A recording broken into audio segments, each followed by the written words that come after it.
Today, we become legends. Hey, my name's Enter, welcome back to the channel, and today we're continuing the in-depth God Guide series, and we're going to be covering Thor this time. Thor's a really interesting character because he's quite basic to get into. You know, it's not too hard to just use Thor's abilities in a decent way and kind of get a rough feel for the god within a few games. But there's also a lot of more in-depth stuff you can do with Thor that kind of enhances your Thor gameplay to the next level, and it's why he's like, at the top level, he's one of the harder characters to play, I would say, but easy level, like to just get into the god, he's quite simple. And I think that's what makes Thor such a great god design that really everyone can enjoy. And so in this guide, I'm going to be going over all of it. I'm going to be going over the basics, how you can roughly get into Thor, all of what his abilities do, and then obviously some more enhanced tips and tricks, the kind of extra stuff you can do with Thor to bring more damage into your combos and more like utility into your gameplay, all that kind of stuff. And also I'll be covering builds for both jungle in terms of full damage and bruiser, as well as soul in as well with like bruiser and tank builds, because he's valuable in both roles in my opinion at the moment. And historically, Thor solo has always been a somewhat decent pick, but in the meta right now, it's obviously really strong. Be sure to subscribe to the channel if you want to catch all these in-depth god guides that are going to be coming out as I make them, and yeah, let's just jump right into it. So, first up, Thor's passive. He just gains 10 physical power for each enemy within 3 units of him. So you can see I have my passive meter down there, I've got 3 stacks of it. If I move away, I've now got 1, now I've got none. So basically, you see I'm coming in range of these Odins. I've got 3 stacks. So yeah, you're just going to get a bunch of free power, or like 30 free power for enemy gods being near you.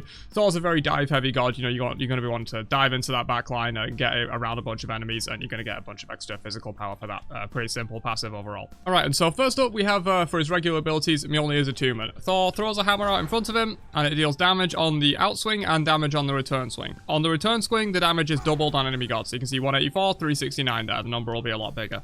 So there you go. And you do have to hit this outswing. It doesn't just do double on the return swing, you do have to hit the outswing. So if I do something like this, you can see it only hits once. You do have to get the full double tap, which is what Thor's known for, obviously.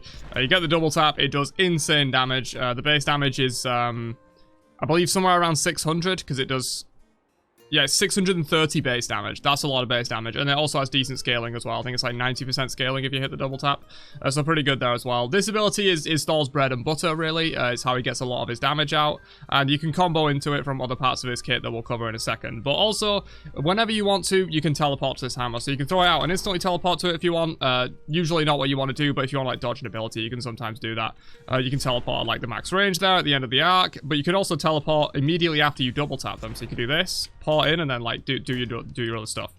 That's like a main portion of the ability as well, and this is Thor's only like default movement within his kit, other than his ultimate, which we'll discuss in a bit. And so moving into his 2, we have Tectonic Rift, which brings up a wall, as you can see here. This wall will block player movement when it spawns, and also stuns enemies that you hit with it. So you do that, and now this Odin can't really walk past the wall. Unfortunately, unlike many other walls in the game, you can't just choose when you drop this wall. It feels like something they should absolutely add to Thor, but at the moment you can't do it. In the future, I feel like they are going to add this change where you can repress the ability and bring the wall down, but at the moment you can't do that, and so that wall is always going to be there. So you got to be a little bit careful with it. You know, if for example I'm on like this side of the Odin, and then I do this, and I'm like, oh no, I can't get to him. Like, that does happen a lot, and so you gotta be a little bit careful with how you place the wall. You know, don't kill your teammates with it, don't allow enemies an escape route by blocking off your teammates or blocking off your follow-up damage with it. You gotta be a little bit careful with where you put the wall. But then, of course, we have Thor's legendary bread and butter combo, the stun double tap. That just guarantees it.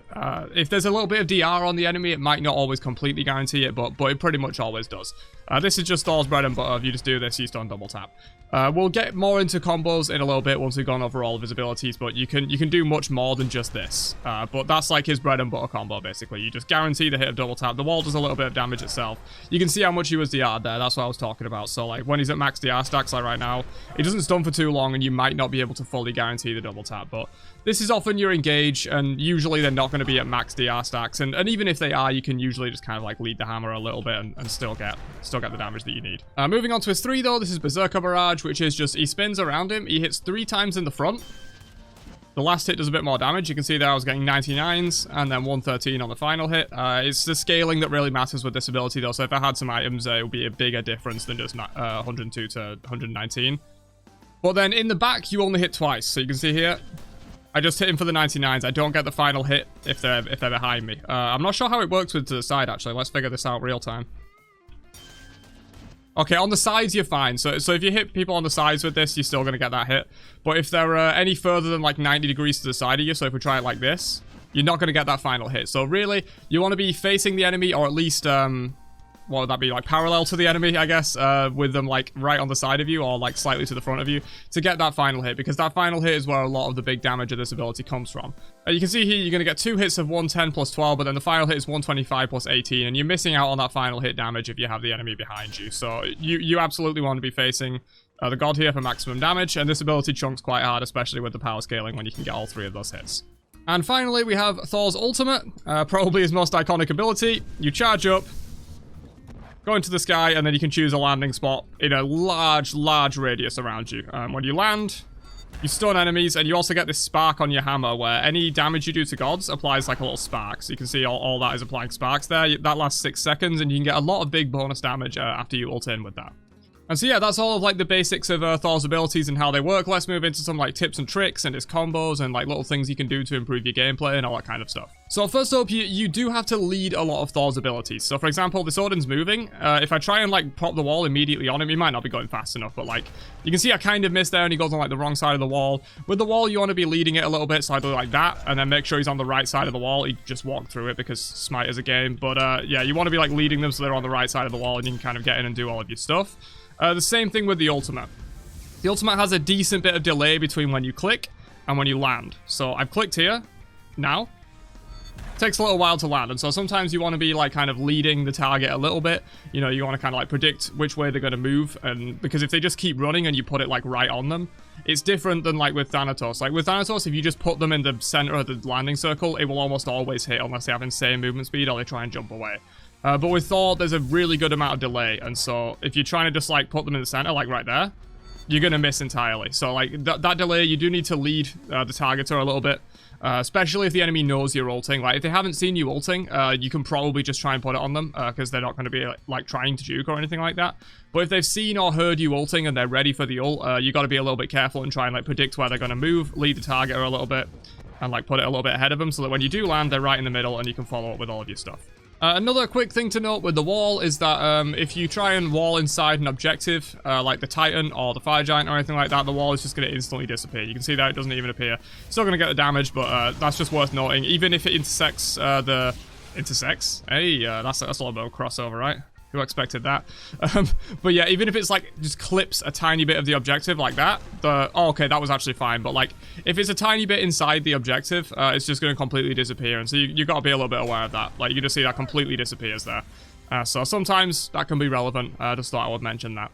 Another quick thing about the ult is that while you're in the landing animation, you can actually turn the camera. So like you want to really be facing the enemy when you land. So for example, if I'm going to try and land on this Odin, I can turn my camera like that and be ready immediately to double tap and do my full combo. That just demonstrated the full combo. We'll go more into that and how like actually to do Thor's combos in a second. But yeah, you can turn the camera in the landing animation to make sure you're facing the right way to kind of drop the rest of your kit on them rather than like facing backwards away from them or whatever.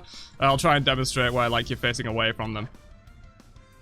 So like this, for example, and now I'm facing away from him, and that's not what I want, because if I throw my hammer immediately, I'm going to miss it. So yeah, you can turn the camera while you're landing to make sure you're facing the right way to land all of your follow-up and stuff like that. Just a little quick thing with the ultimate there. So we talked a tiny bit about combos in the ability section with the stun into double tap, but you can do a lot more than just stun into double tap if you follow up with your 3. So if you're going to stun, double tap, as soon as the double tap hits, you port in and do an auto attack cancel into 3. For those of you that aren't aware what auto attack cancelling is, it's basically just you auto attack before you do an ability, and normally you would have like a little bit of animation before you can do something else. As soon as the auto hits, you just cancel it into the ability, and it just deletes any of like the remaining frames from the auto attacks animation, and you get out faster damage that way. You can do that with basically all of his abilities. So you can do like this auto cancel into this and stuff like that.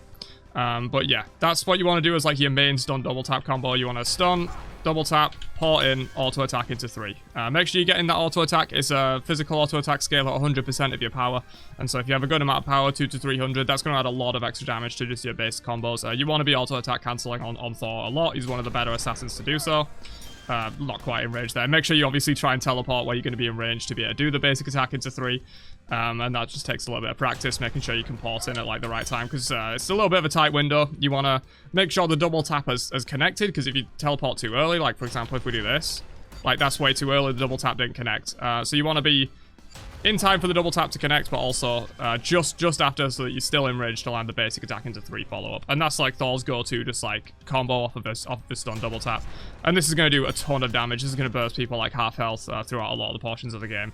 It is very committal though, because you're using your only real like true mobility to get in. That's one part of Thor is a little bit committal, because once you do this and you port in, you kind of don't really have anything. Yeah, you can try and ult out, but look how long that channel is. You might get blown up during that channel. Quick mention that if you're not trying to stun double tap from range, you can do this little thing where if you're in melee range, you just do this and then stun afterwards to confirm the hammer. It's a little bit harder to do, especially on enemies that are juking. You like throw the hammer, like you might get something like that. I managed to just like connect that there with like walking right back behind him, but it's a little harder to do than just stun double tap from range. But you can do like just hammer into stun to confirm the hammer like that. That's something you can do if you're already in melee range, rather than like if you're in melee range just doing this. It kind of feels a little bit worse. You can kind of like guarantee a bit more damage by doing it this way. But it is a little bit more risky. You're not necessarily always going to be able to hit that, because as soon as you hammer, they might like jump away or like juke or something like that. But let's quickly go over the full ult combo. Maybe we'll just wait for the DR stacks to wear off him. I'll mention that in a second. Alright, so Thor's full ult combo. You want to press the ult, of course, land on them, and then you want to do 1, auto attack 2, auto attack 3.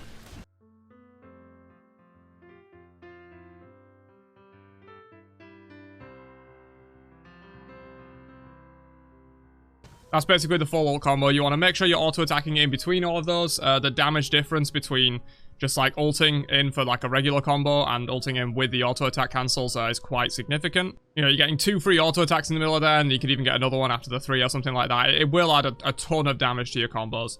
And this is basically completely true unless they have a lot of CCR, DR, or beads. If you land this on an enemy, like let's just do this one, because he's probably got no DR stacks.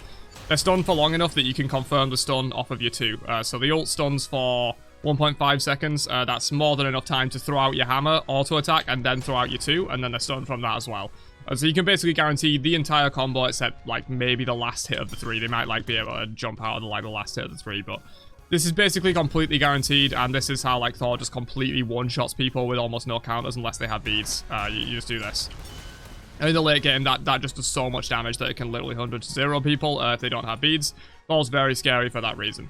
But yeah, as I mentioned, let's just get this guy up on a bunch of DR stacks. DR in the game, by the way, if you don't know, it's called diminishing returns. When you get hit by a hard CC, you gain 1 stack of it up to 4, and each stack reduces future CC durations by 20%. So we have him on max DR now.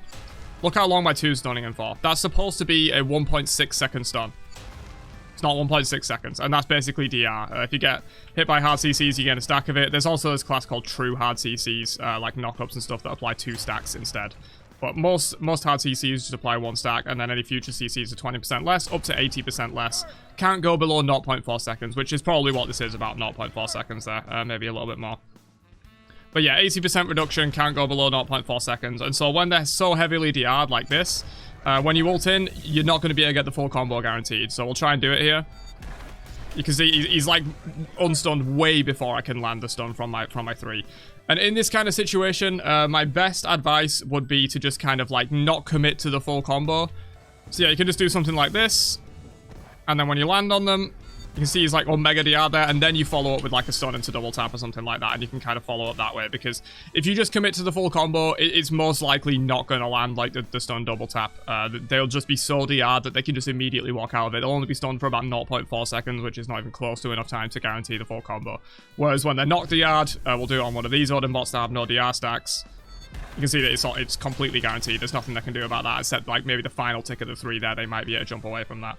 But if they're fully DR'd, you're not going to get all of that damage guaranteed. And so either just wait for them, and then like see what they're going to do, if they're going to jump away, or they're going to try and juke, and then stun double tap them afterwards.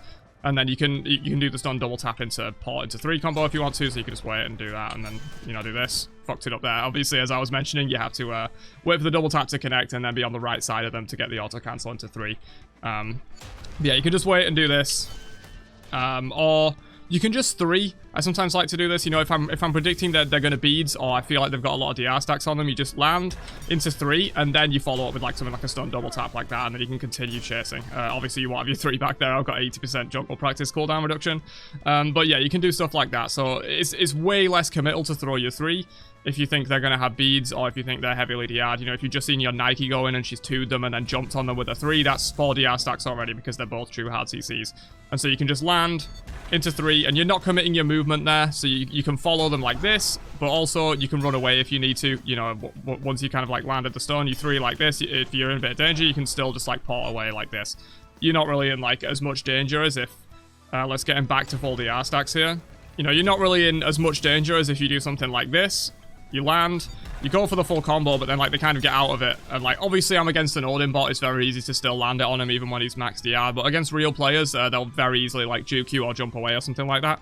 And so it can be, if you commit to the full ult combo, you're not going to get all of the damage realistically, and you've used all of your movement because you've ulted in, you've used this as well for damage, and so you kind of just a sitting duck at that point.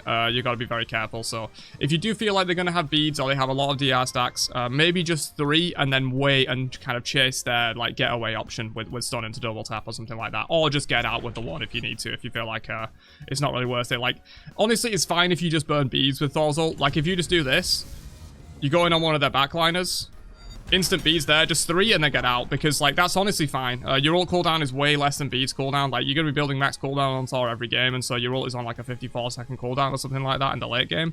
That's way less than beads. So you're kind of happy if you ult in, you get their beads, and then you just get out, and you get a little bit of free damage, and you just get out and wait to like reset in. Or if they beads, you could even potentially be a bit cheeky and then just chase them with the stun double tap afterwards and then do this. So like, there's a lot of options you have there, but just be aware that the ult combo is not always true. If they have a couple of DR stacks, like 3 DR stacks, it won't be true. If they have a lot of CCR combined with DR, it might not be true. And if they beads, it won't be true either. You know, they'll have time to like jump away, or they'll have time to Aegis in between and stuff like that. So just be aware of that. It's not always a completely true combo, and there are options you have if they're beating it a lot. So a more like recent change to Thor, not super recent, but maybe like a season or 2 ago, they added damage to the wall. You can see that it's doing about 103. This isn't really too relevant. The damage on it is way less than the damage on like your typical ability. You know, it does as much as 1 tick of Berserker's Barrage, which has 3 ticks on it if you hit it in the full frontal. So it really does very little damage, but what is nice about it doing damage is that it procs item effects. So if you have items like the Crusher, which does an extra 30% of your physical power on hit, or if you have Heartseeker, which does up to 6% of their maximum health on hit, you can proc these effects. And so like the wall can do more damage than you would think if you have Crusher and Heartseeker in your build, which as we'll get to in the build section are kind of like very good items for Thor. And so your wall will end up doing more than you would think, and you can kind of sometimes secure kills with it or whatever. If like you have no other cooldowns, the enemy's getting away on about 100 health, you can just do this and then you can secure kills that way. It's just something to note because Thor's wall hasn't always had damage, so if you've played the game for a long time, you might not know that, like, yeah, you can secure kills with this. It's usually not relevant, and you're always just going to be adding a little bit of damage to your standard stun double tap combo, but it's worth noting. And one final little tip for Thor is 3 is knock-up immune on frame 1. As soon as you press this, you're going to be knock-up immune, so you can use this to dodge, like, very telegraphed knock-ups. Like, I think Fire Giant is the only way I can get an example of it in jungle practice, but you can see here I just do that, and I'm going to completely immune the knock-up that I normally would do. Here, there you go. So, like, you can just completely immune that knock-up. This is very good against very telegraphed knock-ups from gods. So, like, Cerberus ult, for example, if you knock-up immune the first hit of Cerberus ult, you don't get pull whatsoever, and so you can easily just hard counter that by just pressing 3. You know, stuff like Nike Jump, where you can very easily see that she's coming for you and just press 3. It's worth noting there that some abilities that are hard countered by knock-ups, you can just do this to completely immune them. You don't have to use beads on them or anything like that. Alright, so that's Thor's abilities and some like tips and tricks and little extra things you can do with him. Let's move into builds. So first up, we'll cover jungle builds, but I'll also cover solo builds after this, because I think he is absolutely a viable solo laner right now. He's very strong in that role. So in terms of jungle starter items, I typically like to go Bumba's Dagger, but you can also go Eye of the Jungle if you want to. Eye of the Jungle into Protector of the Jungle is also really solid. It just gives insane stats. It gives you 50 power, 30 procs, 35% attack speed, which Thor's not an attack speed character, but you can still use that attack speed for faster auto attack cancels and just general extra damage. You know, when you ult in, you get those sparks on every auto attack, so you can get a bit of extra damage that way.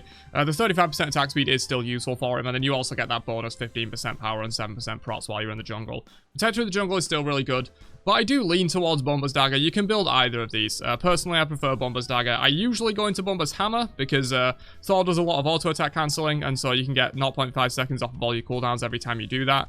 You get in easily like 2 to 3 free autos in your full ult combo and stuff like that, and so you can take a bit off of your cooldowns that way. But you can also go Bumba's Spear if you want. It's also just a big stat stick. You get 10% pen, 10% cooldown, physical power, and then your basic attacks deal a bunch of true damage to objectives and stuff like that, and you also gain a big heal when you kill jungle monsters. and a 10% power buff as well, so that's also really nice. Both of these options are really good in my opinion, and as we'll get to further in the build, it does kind of depend on your build on which one of these you want to go, but I generally lean more towards Bomber's Hammer. So in terms of first item, typically I will like to go into Transcendence. Thor has very good power scalings, and so Transcendence is super nice for him. His 1 doesn't have great scaling, even on the double tap it's only 90%, but his 3 has like really good scaling. I think it's something like 130 or 140% if you hit the full front damage on the 3, and so that's also really good scaling. And the ult does like 100% scaling on the initial landing hit, and then the sparks also have extra scaling. So in general, Thor is quite good with a lot of power, and so I do like to go Transcendence first item, but it's not the only option.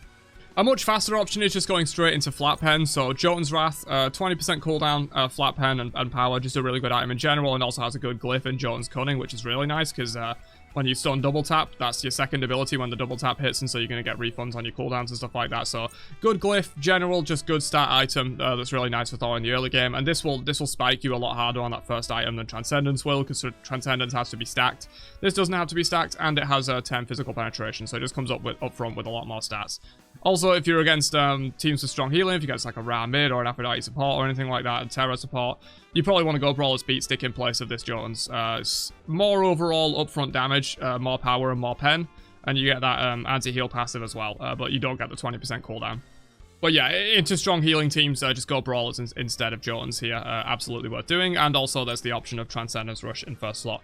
I probably wouldn't go anything else in first slot in jungle, I don't think. You could maybe do Hydras, but Hydras is generally better a little bit later in your build, because it scales much better off of power, because your next basic attacks do additional damage, so the more power you have, the more value you're getting from that. And also it has percent penetration, which is much better later in the game, as opposed to Jotun's Wrath's flat penetration, which is better in the early game, because if you've got percent pen, it's removing a percentage of their total prots, and so if people have more prots, it's more valuable. That's basically the juxtaposition of flat pen versus percent pen in the game. And so yeah, for example, we'll just say about Transcendence in first slot.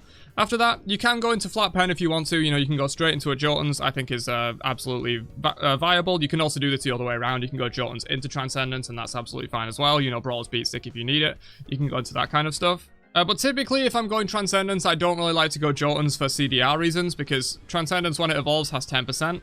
Bomber's Hammer and Bomber's Spear both have 10% as well, and so typically, you know, if you go Jotun's in this slot, you can't buy any more CDR. And the problem with that is that you want Hydra's Lament on Thor. Because for example, if we went Jotun's here and then you go Hydra's Lament, you're overcapping on cooldown here, because you have 10% here, 10% here, 20% here, 10% here, that's 50%, you're overcapping on your cooldown there. Even when you don't factor in the portion of physical power, which once you're buying in the end game gives you 10% cooldown as well. So you're going to be massively overcapping cooldown if you go Jotun's in this kind of a build. You can still go Jotun's with Trans if you are going Eye of the Jungle as your starter option instead. So if you do like this kind of build where you go Trans, Jotun's, and Hydras, get Eye of the Jungle instead of Bombers, because you're not going to need that 10% cooldown that Bombers offers, and you're going to be wasting it. But in this typical build where I like to go Bombers, you probably don't want to go Transcendence into Jotun's. I think Transcendence is really good, so it often means that you can't like go Jotun's. But of course, you can just go Jotun's in first slot and just completely ignore the Transcendence, and you'll get a little bit of a better power spike, but probably a little bit of a worse late game, because once you get Transcendence stacked, it's one of the highest physical power items in the game. And so let's say I was against a little bit of a healing team, and I just went Brawlers in that slot instead. And so now I've got 30% CDR, 40% with the power pop, which is really nice. In terms of, once you get past this kind of like point in your build, really you're looking at a lot of the percent pen items. So you're looking at maybe Serrated Edge. Serrated Edge is really good, just a huge stat bomb, gives you power, extra power and lifesteal on the passive, a little bit of base lifesteal, 20% pen, which is really nice, and 7% movement speed, which is really good for assassins to get around the fight, chase people down, all that kind of stuff. So Serrated Edge is really good. And the other two main percent pen options are the Crusher, which is also really good, gives you extra damage based on your physical power whenever you hit a damaging ability. Thor has 4 damaging abilities, the wall now does damage, and so the Crusher is really good for that. You proc it on every single one of your abilities and it adds a good amount of damage. Obviously, subsequent hits on the same target do half the bonus damage, so if you're dropping your full kit on someone, you're going to be doing like 75% of your power just in extra damage, which is really good. You know, that's almost an auto attack worth of just extra damage for free, which is really nice. And the base stats on it are quite good as well. Just percent pen, power, and a little bit of attack speed, which, as I mentioned with Eye of the Jungle, attack speed is okay for Thor, because it gives you a little bit of extra chase down potential after you've ulted and stuff like that, and also just faster AA cancels in your combos. And the other option mainly is Heartseeker, which also has 10% pen, power, mana, MP5 as well, but this one, its passive does damage based on the target's maximum health, so this is a much better option against tanks. Crusher is a much better option against less tanky targets. Obviously, they both have percent pen, so they're both very good at taking down tanks, but Heartseeker is like the tank destroyer for like your Thor builds, whereas Crusher is just like, it will do great against tanks, but also does a decent amount against squishies, because you're just getting 30% of your physical power extra damage on your abilities and stuff. That's always going to be nice, whereas Heartseeker is percent max health based, and it scales up as the target has more max health. And so, you know, on a tank, you're going to be doing 6% of their maximum health, which is a lot, whereas 6% of the max health of a squishy is obviously going to be way less. And so Heartseeker is the go-to for destroying tanks. Also just a really solid item in general. And if you buy something like this, for example, this is going to be your completed 40% pen, because you have 10% on Hydras, which in my opinion is quite essential on Thor, and then you have 20% from Serrated and 10% from Heartseeker. So that's your full percent pen. You got 30% cooldown there, 40% with the power pot, ton of power, ton of utility as well. You got a Brawler's Beatsick passive. You got infinite mana from Transcendence, you've got some lifesteal from Serrated Edge, bonus damage procs, cooldown reduction from Bumba's Hammer. You've got a lot of extra stuff here. But really, Thor's builds are quite a bit flexible. This is just like one example. So like maybe, for example, if you didn't want Bumba's Hammer and you instead wanted to go Bumba's Spear, you've already got 10% pen on there. And so instead what I would suggest is just trade out the Serrated Edge for the Crusher. And so you're not going 20% pen Serrated Edge, you're going 10% Crusher. And so you have 10, 10, 10, and 10, and you still have 40% penetration. And you're still at 30% cooldown, 40% with the power pop, all that kind of stuff. So you can really kind of like flex around with these builds a lot, and you can kind of like throw in a bunch of the items that I've mentioned in different slots. There's a few other items I'd like to mention that aren't really typically main build, but you kind of can get away with them. Arendite is okay. I'm not a huge fan of this since the power nerfs, because 50 power isn't like super insane anymore. It used to have like 70 or 75. And it has cooldown reduction, which kind of can conflict, especially if you're building Jotuns in the same build. But in a build like this, where you only have 30%, you could get away with an Arendite. It is kind of nice, because when you ult in, you get a bunch of bonus damage on the targets that you're going on, and bonus movement speed towards them and stuff. So that is kind of nice. But not really like a go-to item, I wouldn't say, but you can build it. Titan's Bane is also interesting. This really is like if you absolutely hate tanks and you want to just delete them on your own, and you don't want to have to rely on like your Hunter or your Mage to delete the tanks, you can go a Titan's Bane. So that's 20% pen, and so like, for example, if I was going Bumba's Hammer here instead, you can hit 40% pen with Hydras, Heartseeker, and Titans, and this is like the ultimate tank destroyer build, because you've got 40% pen, you've got Heartseeker passive, and you've got Titan's Bane giving you an extra 20% on your first ability that lands, which is unfortunately probably going to be the wall if you're just poking, but if you're ulting in for a full combo, your ult is going to get that bonus 20% pen, which is going to be really nice.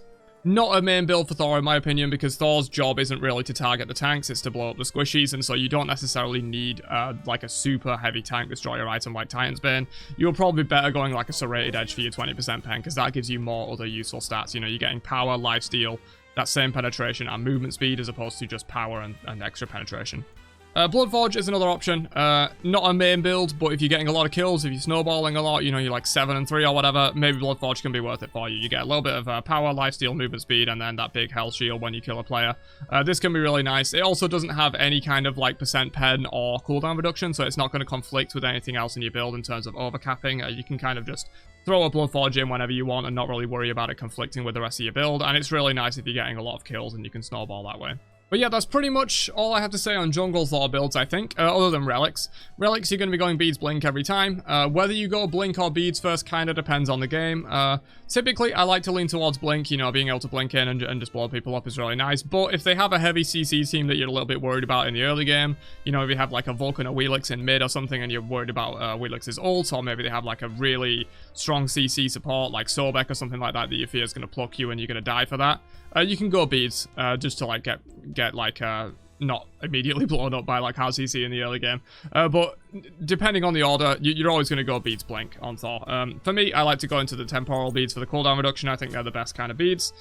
3 seconds off all of your cooldowns. You know, if you ult in, you drop your full combo, maybe you get some Bumba's Hammer procs or something like that, and then you beads. Your cooldowns are going to be pretty much back at that point, and so it's really nice for that. In terms of your blink, you can go either, in my opinion. I think with Thor, Flaming Blink is probably the better option, because you don't really need the slow from Corrupted Blink. Usually if you're blinking in with Thor, you're blinking in to like stun double tap them or something like that. So you don't necessarily need the slow to be able to stick to them, because by the time like your stun double tap combo is worn off, you're not really going to be needing the slow.